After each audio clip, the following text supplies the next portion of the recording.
બંને જણની ગુમનોંધ નોંધાઈ હતી અને એ ગુમનોંધના આધારે નખત્રાણાના પીઆઈ શ્રી જેડી સરવૈયાએ જુદી જુદી ટીમો બનાવીને અને સઘન તપાસ હાથ ધરેલી અને આ બાબતે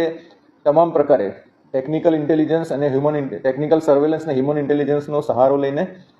સઘન પૂછપરછ અને સઘન તપાસ હાથ ધરવામાં આવેલી અને પીઆઈસી સરવૈયા રોજે રોજ પોતાની ટીમ પાસેથી આનું અપડેટ લેતા હતા. દિવસ દરમિયાન તપાસ કરે અને સાંજે અમુક કડીઓના આધારે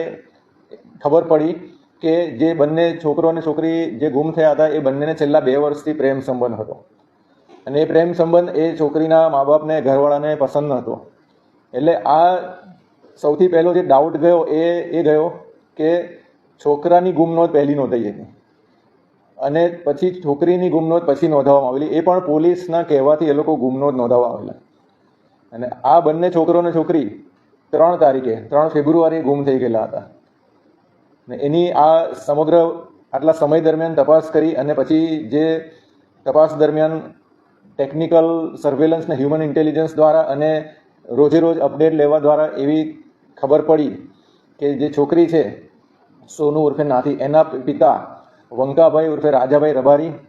એની માતા હિમાબેન રબારી, એમનો ભાણેજ